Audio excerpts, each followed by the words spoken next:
What is going on, people of the extranet? Tyler here with Random Automotive. Today I'm in sunny Cape Canaveral, Florida, where I got the awesome chance to drive this 2021 Tesla Model 3. I know this is a little bit different for the channel, and hopefully you guys enjoy this video. I just kind of want to go over some of the specs and the user experience that I had while driving this Tesla. To start out with the specs section, like I said, this is a 2021 Model 3.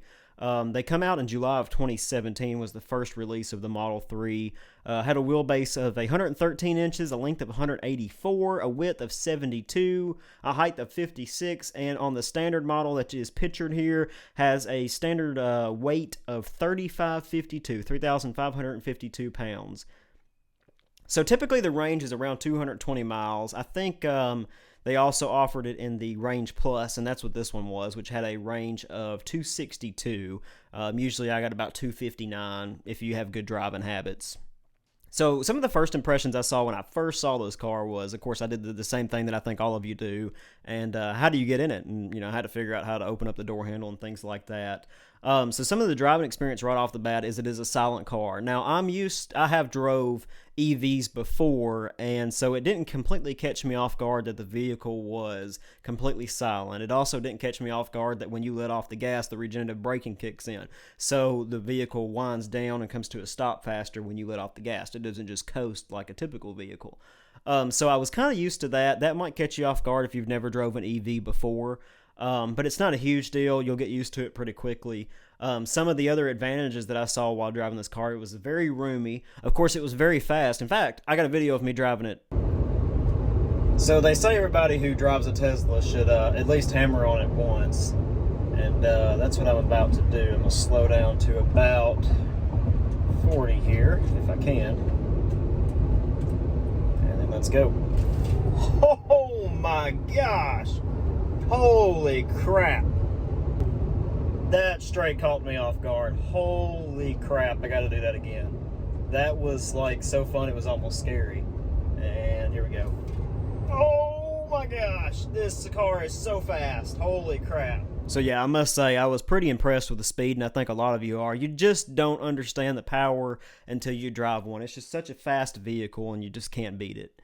So another thing that, like I mentioned before, it was roomy, but you also had ample amounts of storage in that vehicle. You had, door pockets, you had pockets around the dash, you also had a wireless charging pad to put your phone, you also had the front, and you had the rear to store things, and that was actually a great benefit, and it helped me a lot. So I know a lot of people probably want to know how the user interface is for the Tesla, how easy it is to learn.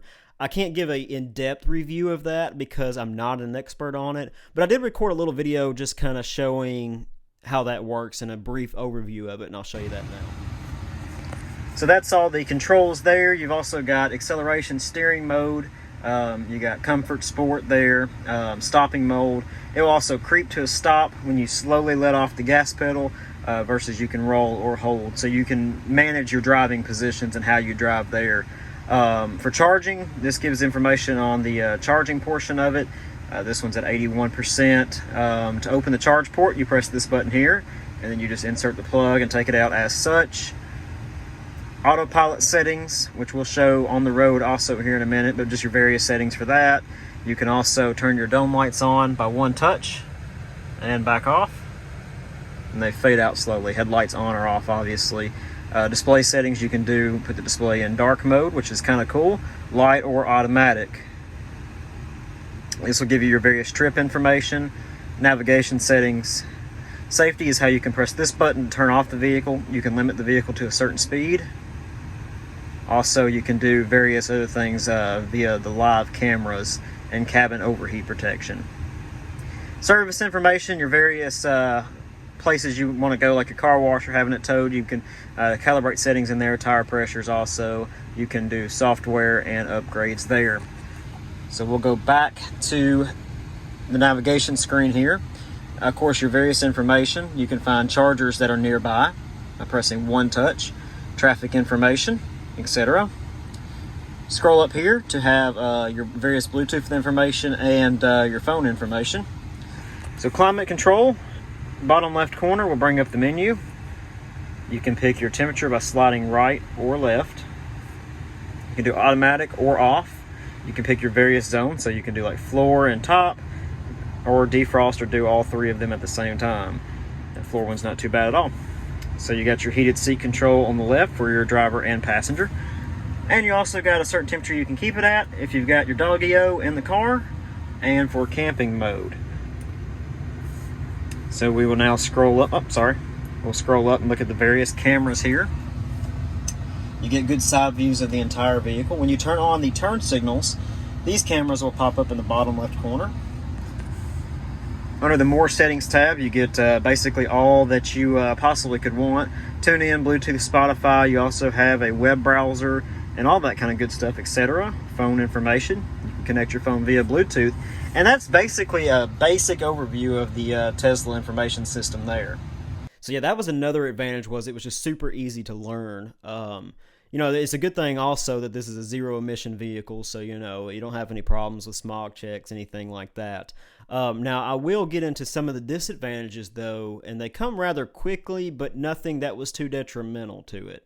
So some of the disadvantages that I ran into was the autopilot system wasn't exactly what I thought it would be. It drove well, it did what it was supposed to, but I don't know, I've used, like adaptive cruise control before, and it kind of felt more like that, minus it had a couple of extra capabilities. I know it's in a beta phase, and I don't want to get run over by everybody saying that, that's what it is, it'll get there eventually, because I know it will, but it was just not there yet, I don't think. It took multiple times to try to get it engaged. I mentioned before, and actually I'll show this video to you now on how to engage it. So we're going to engage it into the autopilot mode. So to do that, when you're driving down the road, one tap down sets the cruise control.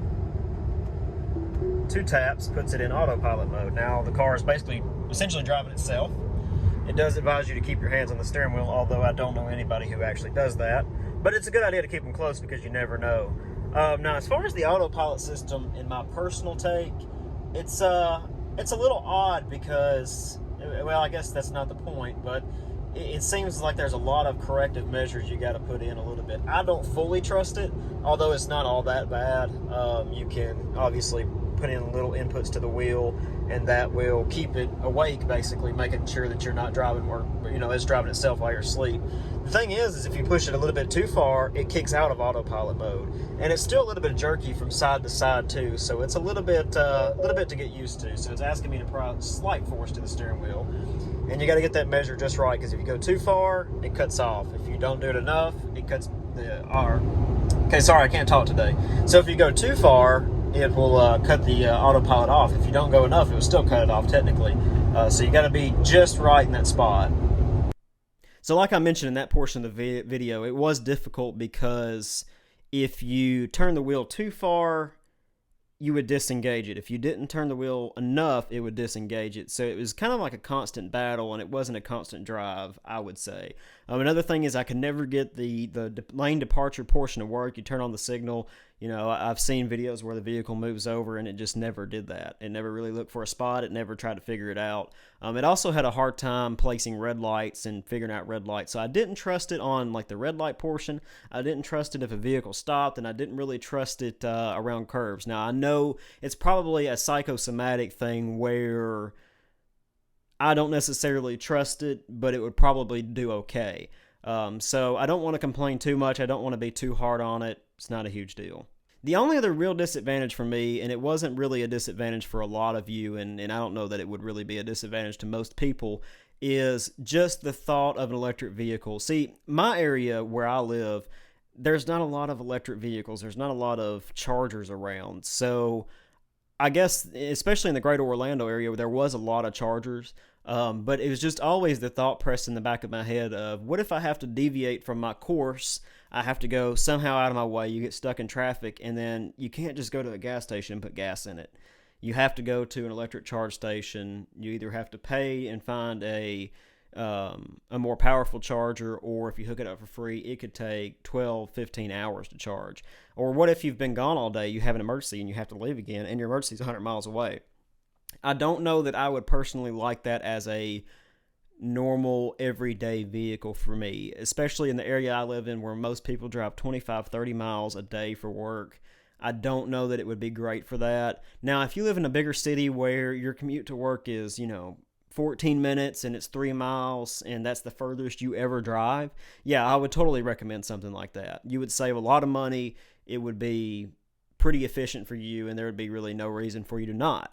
But in my area and for what I use it for on a daily basis, yeah, I just don't know that I would use it every day. But other than that, it was a great experience. It was a fun vehicle to drive.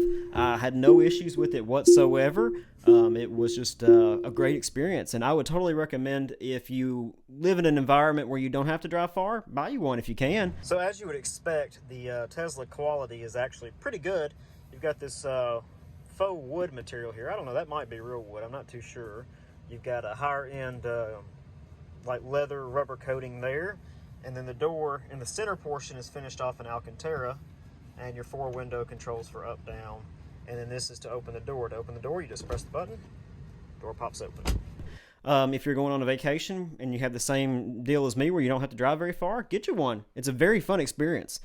So I hope this video helped you at all. If you have any comments, any questions about my experience with it, if you have any things where if you have a Tesla, that it just, you disagree or you want to comment to that effect, be sure to do so. If you like this video, be sure to give it a thumbs up and subscribe. Ring the little bell for notifications. And until next time, we'll catch you in the next one.